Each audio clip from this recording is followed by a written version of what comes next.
Je suis très heureux de vous accueillir aujourd'hui donc ici à Carpe Diem. Je suis Jean-François Delorme, je suis partenaire chez DXC en charge de la practice paiement, dans les paiements depuis bien longtemps.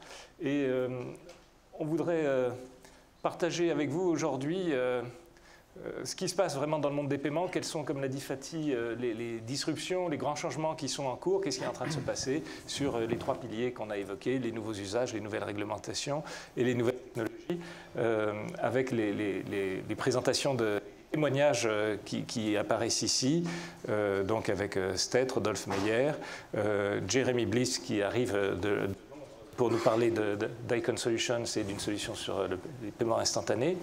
Le cabinet Aramis qui va faire un point sur l'actualité juridique. Clément Cœurdeuil de Budget Insight qui est un intégrateur et qui a des solutions très intéressantes sur un hub d'API. Et puis on illustrera ensuite en partenariat avec CA Technologies une sandbox et donc un cas d'usage qu'on a développé. Donc c'est à la fois un cas d'usage client et c'est aussi la mise en œuvre de technologie. Donc je pense que ça sera très éclairant pour conclure cette matinée. On va essayer de finir à 11h30. On se fixe comme objectif de finir à 11h30. Ça va être ambitieux compte tenu de la qualité de ce qu'on a partagé ensemble.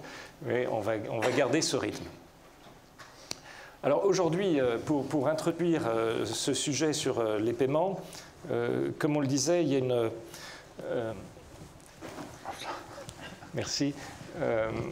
De grands changements qui sont en cours dans les paiements. On va expliquer lesquels, on va vous partager avec vous quels est selon nous les grands facteurs, les grandes causes de changement dans les paiements.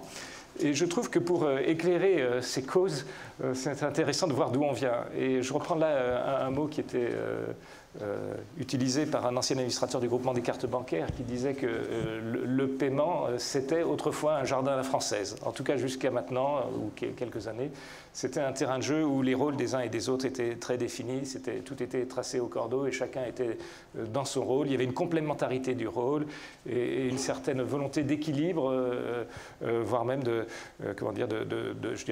partage de la valeur entre les différents acteurs dans quelque chose de bien pensé et de bien organisé. Pour analyser ce qui est arrivé à ce jardin à la française et comment il s'est transformé, on se propose de parcourir avec vous la chaîne de valeur des paiements, c'est-à-dire comment on construit un paiement, finalement comme tout produit, depuis la production du paiement jusqu'à la relation client avec, entre les deux, des canaux d'intermédiation. Les banques sont dans cette partie d'intermédiation, elles utilisent des chaînes de paiement, des usines de paiement, et elles ont également la relation client. Et justement, dans le monde d'hier, la relation entre le client et la banque était univoque. Un client avait une banque, et dans une banque, il avait d'ailleurs généralement un moyen de paiement. Et la banque avait ses propres usines de paiement ou sous-traitait, mais en tout cas, on était dans un monde simple, d'où le jardin à la française, où derrière les rôles des uns et des autres étaient très organisés et très définis. Le monde d'aujourd'hui, il ressemble à ça. Alors, la banque est toujours présente sur l'ensemble de la chaîne de valeur des paiements, mais on voit tout un tas de nouveaux acteurs qui, pour des raisons très légitimes, sont présents sur cette chaîne de valeur et dans l'esprit des clients, des utilisateurs, en fait dans l'esprit du marché, eh bien, ces différents acteurs, pour une raison ou une autre, ont quelque chose à dire autour des paiements. J'en prendrai juste un pour exemple, qui n'est pas une banque, mais qui est Starbucks Coffee. Donc qui fait du café et qui distribue, qui vend ses cafés. Eh bien, Starbucks Coffee a lancé une carte prépayée qui a un grand succès, notamment aux États-Unis. Eh bien, le montant total des dépôts sur la carte prépayée Starbucks Coffee est supérieur au montant des dépôts d'une banque américaine de taille moyenne. Et pourtant, ce n'est pas une banque. Et donc, d'une manière ou d'une autre, on voit que ces acteurs, et certains sont présents dans la salle, ont quelque chose à dire sur les paiements. Alors, est-ce que ça veut dire que le paysage d'aujourd'hui, c'est un paysage où ce beau jardin à la française et cette banque-là, que vous voyez représentée ici, est en train de partir en miettes et de partir en briques avec tous ces acteurs qui viennent d'une manière ou d'une autre interférer sur la chaîne de valeur. Alors, on va analyser les causes qui conduisent à cette fragmentation. Et nous, on voit trois causes. Donc, finalement, notre démonstration, c'est de dire que les changements profonds sont en cours dans les paiements. ces changements impactent la chaîne de valeur des paiements et ils trouvent leur origine dans 3 causes qui sont précisément les 3 piliers qu'on va regarder plus loin dans notre exposé. Les causes sont des nouveaux usages, de nouvelles réglementations et de nouvelles technologies. Alors, de nouveaux usages, on voit nous 2 axes qui vraiment expliquent en quoi les nouveaux usages transforment les paiements. Le premier, c'est l'immédiateté et la mobilité. L'immédiateté, maintenant, fait partie des offres.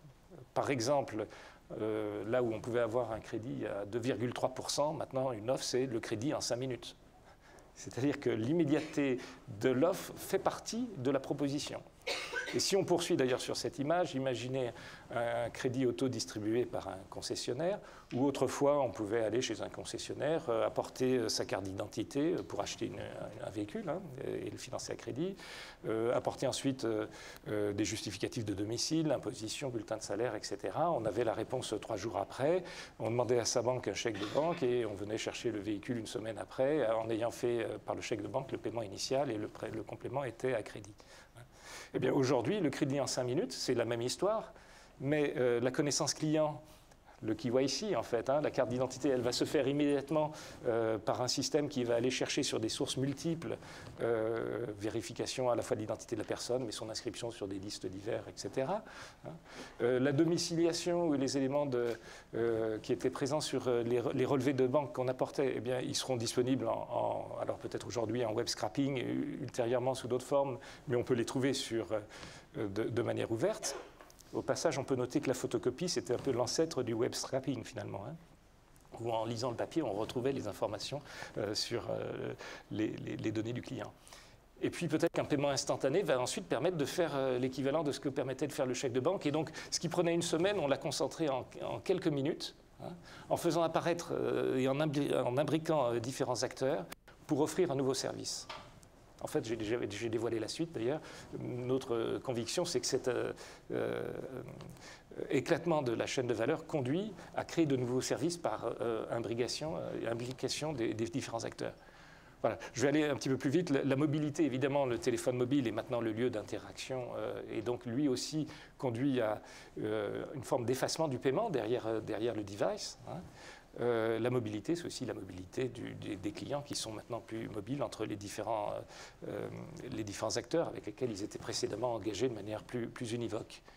Voilà. Un autre point très important, c'est que le paiement est invisible, c'est-à-dire qu'aujourd'hui, le paiement rentre dans un cycle d'achat. C'est-à-dire qu'autrefois, on achetait quelque chose et puis après, on passait à la caisse, ce qu'on a dans un premier temps dupliqué sur le e-commerce, où on remplit son panier et on payait à la fin.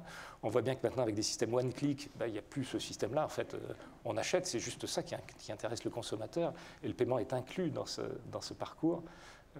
De même qu'on peut dire qu'autrefois on prenait un taxi puis à la fin on essayait de payer avec une carte. Aujourd'hui, quand on utilise Uber, on dit simplement qu'on va d'un endroit à son lieu de destination et quand on est arrivé, on a rempli la prestation qu'on a demandée et donc on a payé. Et le paiement disparaît quelque part puisqu'il est intégré dans ce parcours. Et donc ça contribue à faire éclater la chaîne de valeur puisque finalement celui qui vend le service est premier pour faire sa proposition de valeur. Et donc la banque disparaît quelque part dans ce cycle de paiement. Sur les nouvelles régulations, on a quelque chose qui tourne autour de la donnée personnelle, que ce soit sur les KYC, sur GDPR, sur l'identité numérique. Là, pour aller vite, notre conviction, c'est que les choses vont devenir très complexes sur ce sujet-là. Et il va probablement apparaître de nouveaux acteurs, soit d'agrégation d'identité numérique, soit d'intermédiation, parce qu'on ne pourra pas se souvenir ou gérer une dizaine ou une centaine d'identités numériques ou gérer, comme le prévoit la GDPR, une centaine de relations avec des prestataires à qui on a donné des autorisations, on a donné son consentement pour l'utilisation de services de manière différente. Donc ça va être très complexe. Et donc la manière dont on va gérer ça va conduire à un éclatement de la chaîne de valeur ou alors à l'apparition de nouveaux acteurs. Sur la DSP2 et l'open banking, on y viendra plus en détail après, mais clairement, là, on a des nouveaux acteurs régulés qui apparaissent et qui se situent justement à ce niveau de canaux d'intermédiation. Et puis on voit que les nouvelles technologies également contribuent à secouer cette chaîne de paiement. On a cité ici les API, ce n'est pas une nouvelle technologie. En revanche, la manière d'utiliser les API et une approche par hub de API, comme on va l'illustrer tout à l'heure, ça je crois que c'est très nouveau et ça crée vraiment quelque chose de nouveau pour jouer dans ce terrain de jeu. Je pense aussi à la robotisation, notamment la robotisation sur les KYC, la capacité à aller chercher sur des sources multiples des informations et de les rapprocher de manière immédiate, précisément pour répondre aux besoins d'immédiateté. Ça aussi, ça déstructure cette chaîne de valeur. Donc, des changements profonds sont en cours sous l'influence de trois causes majeures, et tout ça, ça crée un nouveau terrain de jeu. Pour ce terrain de jeu, toujours sur la même présentation, eh bien, il y a des acteurs. Donc, notre idée, c'est un petit peu une pièce de théâtre. Finalement, on a des acteurs, une règle du jeu, une partition à jouer. Hein, donc, on va regarder quels sont les acteurs sur ce terrain de jeu. On a l'utilisateur qui, donc, sous la DSP2, prend l'acronyme de PSU, Payment Service User, et l'utilisateur a une ou plusieurs banques. Hein. Ces banques, toujours sous la DSP2, prennent le titre d'ASPSP, Account Servicing Payment Service Provider, ce qui leur donne également un statut leur permettant d'opérer sous les autres statuts qu'on va voir actuellement. La DSP2 prévoit aussi, quelque part, cette espèce d'interstice dans la chaîne de valeur, puisque les banques ont l'obligation d'ouvrir leurs données aux prestataires tiers qu'on va voir maintenant. Le premier prestataire tiers qui existait déjà précédemment sous le vocable de PSP, hein, le Payment Instrument Issuer Service Provider, maintenant, PIISP, hein, et finalement le gestionnaire de compte qui aura la capacité sous la DSP2 d'aller interroger le teneur de compte sur la disponibilité des fonds.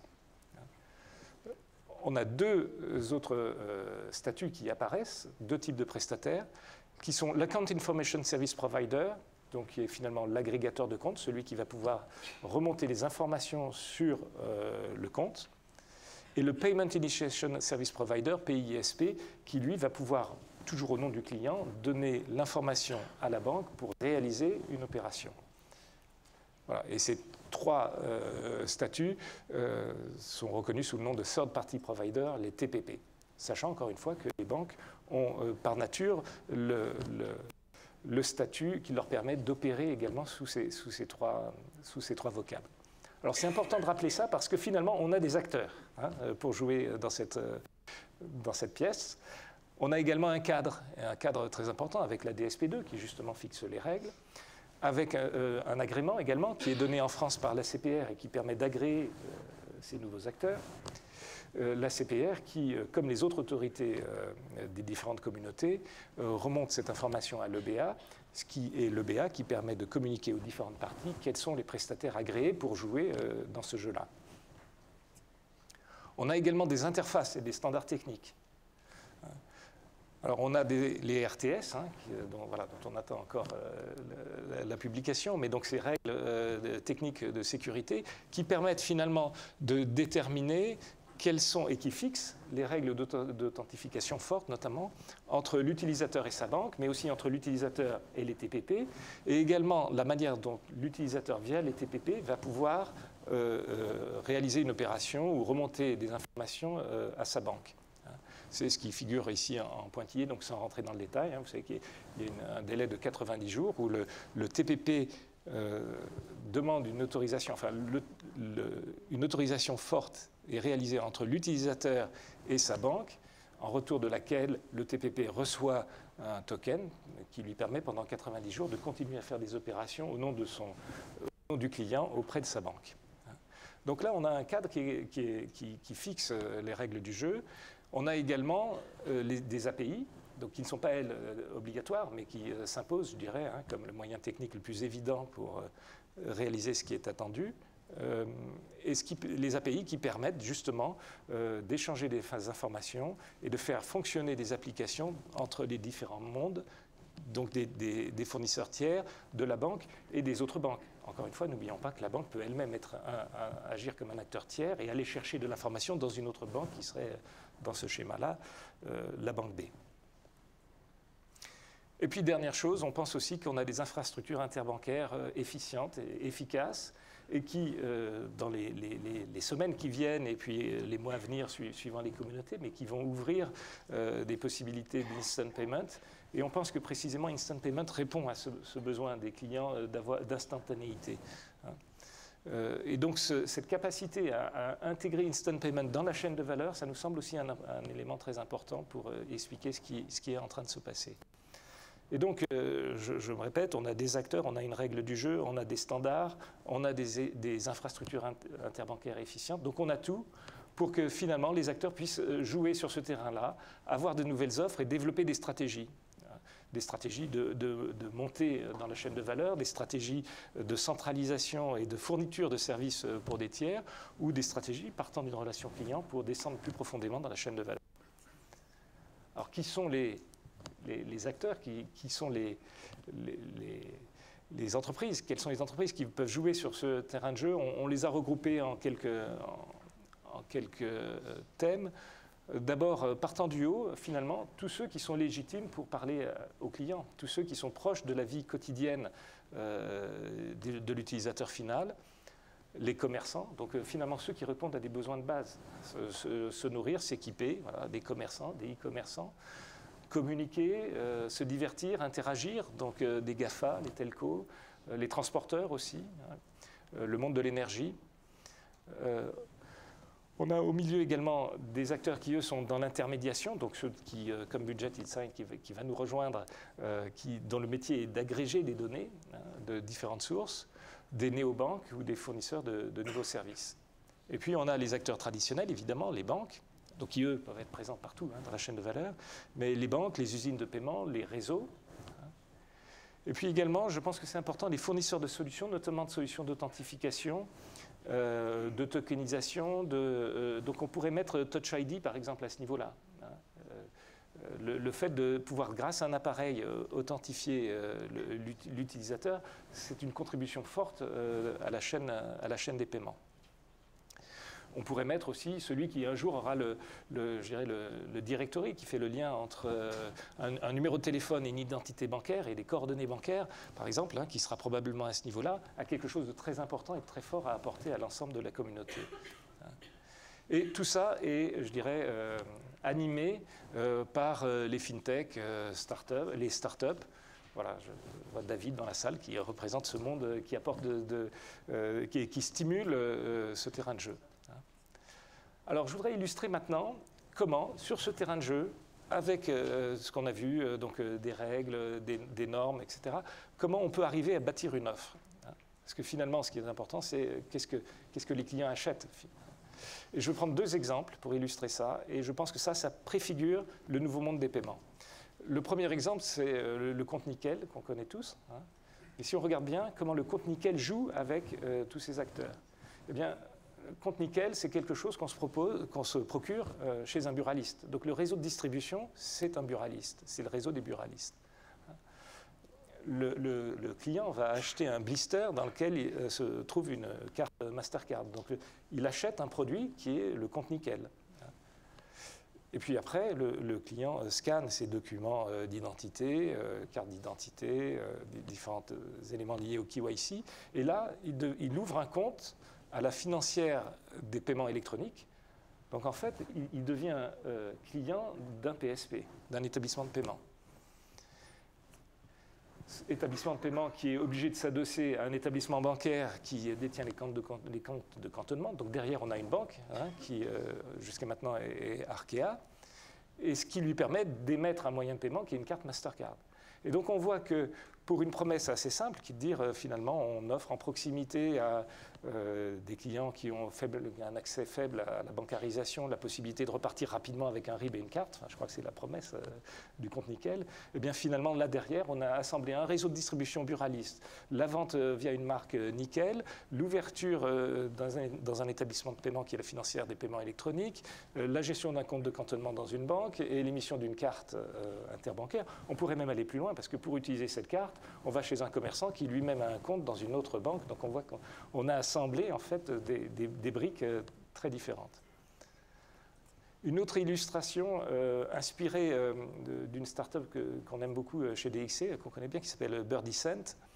et qui se propose de faire de l'épargne en faisant des paiements à l'arrondi supérieur. Alors ce que je vais décrire, ce n'est pas tout à fait leur mode de fonctionnement, mais c'est ce qu'ils pourraient faire en tout cas après la DSP2. Leur offre s'adresse à une clientèle jeune, donc imaginez un jeune qui va voir son établissement dans lequel il a un compte d'épargne et on lui dit chaque fois que tu dépenses, tu vas pouvoir en t'amusant mettre un peu d'argent de côté, donc chaque fois que tu dépenses, eh bien, on va faire l'arrondi à l'euro supplémentaire et la différence, ça va aller sur le compte d'épargne que tu as chez nous. Parfait. Ça, c'est la promesse de l'établissement dans lequel cette personne a un compte d'épargne.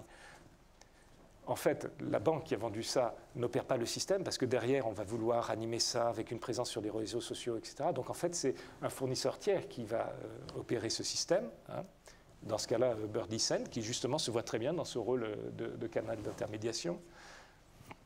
Ce gestionnaire d'offres va donc enrôler le client, va l'animer, va lui envoyer, va faire des liens sur Facebook, va lui permettre de faire des posts pour dire à ses amis qu'il a rejoint Birdie Send et qu'aujourd'hui, il a économisé 50 centimes parce que son McDonald's à 12,50 €, et bien finalement, il a payé 13 €, il a mis 50 centimes sur son compte d'épargne. Donc il y a toute une partie animation. Et comment ça se passe concrètement? Derrière, le gestionnaire va utiliser un agrégateur de comptes pour remonter sur les autres comptes qui ne sont pas ceux dans lesquels la personne a son compte d'épargne, qui sont tous les comptes où il peut avoir un moyen de paiement. Donc l'utilisateur aura donné ces informations et autorisé, bien sûr, à remonter ces informations. Donc on va aller voir tous les autres comptes, relever toutes les opérations, voir le paiement McDonald's à 12,50 €, faire le calcul assez simple, dire 12,50 €, ça veut dire qu'on peut mettre 50 centimes en faisant l'arrondi à l'euro supplémentaire, et justement, après, lancer une initiation de paiement, donc là on reconnaît l'autre fonction de PISP, pour faire un virement vers le compte d'épargne. Donc, cette promesse qui est très simple de dire, finalement, amusez-vous, épargnez en dépensant. Quand vous dépensez 12,50 €, il y a 50 centimes qui va vers votre compte d'épargne. Voilà. Ça, c'est typiquement une offre qui va parler au marché, qui va parler à l'utilisateur final et qui pourrait être réalisée, assemble, et bien donc là, un réseau de distribution qui est le réseau de l'établissement du compte d'épargne, un gestionnaire d'une offre qui utilise les réseaux sociaux, une fonction d'agrégation, une fonction d'initiation de paiement, et puis le gestionnaire de compte d'épargne qui reçoit les fonds. Voilà, donc on pense que le paysage des moyens de paiement qui est en train de s'installer, c'est ça. Et donc ce qu'on va illustrer par la suite, c'est des outils qui permettent de réaliser ce genre de choses. On pense également que les différents acteurs vont pouvoir avoir des stratégies différentes sur ce terrain de jeu. Si je prends en haut ceux qui sont en contact avec les clients, il est très probable qu'ils aient envie, mais là c'est à chacun de déterminer en fonction de sa stratégie, mais il est très probable qu'ils aient envie de descendre dans la chaîne de valeur. Que par exemple un retailer, un commerçant qui gère une relation de fidélité avec ses clients ait envie d'aller plus loin et de rapprocher la fidélité des opérations de paiement. Des opérations de paiement chez lui et chez les autres. Donc ait envie d'utiliser justement cette capacité à agréger pour avoir plus d'informations. Il est probable qu'une entreprise dans le transport ait envie de parler transport, enfin déplacement avec ses utilisateurs. Et donc au lieu de parler de moyens de paiement, on parlera de dossier de voyage. Donc on dira dans votre dossier de voyage, vous avez des moyens de paiement certes, mais vous avez aussi un bon de réduction et vous avez 15 € de réduction parce que le dernier train que vous avez pris, par exemple, était en retard. Et ça, c'est dans votre dossier de voyage. Donc on va parler dans l'univers de l'acteur plutôt que parler de moyens de paiement. Et ça, c'est ce que le client attend. On peut imaginer que dans les cercles du milieu, certains agrégateurs vont vouloir rester purement agrégateurs en marque blanche ou vont vouloir rentrer plus dans la relation client. C'est aussi probablement la tentation des néobanques qui ont envie d'avoir leur propre clientèle et de parler directement à la clientèle. Et puis, comme on l'a dit aussi, quand on est fournisseur, par exemple, de solutions d'authentification, il y aura certainement la tentation de parler plus loin aux clients. Je citais Touch ID parce que je pense qu'effectivement, l'authentification sur mobile, c'est une brique très importante sur les paiements. On voit que Apple, qui fournit Touch ID, il est aussi très présent justement dans les GAFA, il est très présent dans la relation client. Donc, il est déjà présent sur deux bouts. Alors qu'il me semble que d'autres opérateurs, je sais pas, comme Samsung, qui activent aussi des systèmes d'authentification, eux, à ma connaissance, sont plus dans la couche base fournisseurs de services et cherchent moins à rentrer dans la relation client. Mais bon, c'est leur stratégie, ça reste encore à prouver. Donc Donc voilà, notre conviction, c'est que le monde des paiements change sous l'influence des 3 facteurs qu'on a vus ensemble. Ça crée un nouveau modèle et ce nouveau modèle permet de créer des offres hybrides comme celles qu'on vient de voir, permet de développer des nouveaux business models et d'avoir des stratégies et des positionnements d'entreprises différents. Alors chez DXC, on a une matrice de maturité d'open banking. Je ne vais peut-être pas rentrer dans le détail, mais sachez qu'on a un outil qui nous permet de dire, si on prend une situation, si on prend une entreprise, que ce soit une banque ou un retailer, quelles sont les questions à se poser pour avancer dans Open Banking et profiter de ce nouveau terrain de jeu. Sur 4 cadrans, bien sûr des questions sur la stratégie, quel est mon modèle bancaire, quelle est l'offre, quel positionnement on veut avoir, quel degré d'ouverture on veut avoir vis-à-vis des acteurs tiers, des impacts métiers,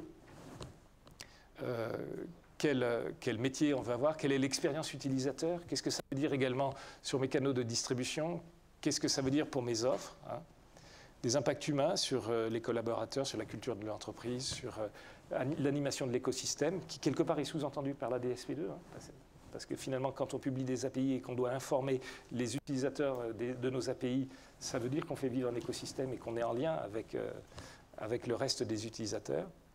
Et puis, bien sûr, des questions au niveau applicatif et technique. Donc là, architecture cible, quel type d'API, quelle gestion des API, etc. Et finalement, on pense qu'avec cette approche-là, on est en train de rebâtir la banque de demain. Donc ce n'est pas la banque qui est en train de partir en pièces, comme on l'a vu tout à l'heure, mais un service la banque ou un service de paiement qui est en train vraiment de se construire, mais avec cette approche plus d'agrégation de services. Alors pour poursuivre avec notre exposé de ce matin, on va couvrir ces trois facteurs disruptifs et on va faire intervenir des différents témoins. On va parler des nouveaux usages et notamment d'instant payment, avec 2 intervenants, on l'a vu. On parlera des régulations et des nouvelles technologies. Donc pour enchaîner sur notamment les nouveaux usages, on a demandé à STET d'intervenir. Donc vous savez que STET est l'organe de règlement compensation pour la communauté française et d'autres communautés, mais Rodolphe nous en dira plus. C'est un moment de grande actualité pour STET, puisque c'est une chose connue. STET a annoncé avec la communauté belge le fait d'ouvrir des capacités d'instant payment sur la Belgique très prochainement. Donc Rodolphe Meyer, directeur marketing et développement de STET, va venir partager avec nous son actualité et sa vision de l'offre des paiements. Voilà, merci Rodolphe.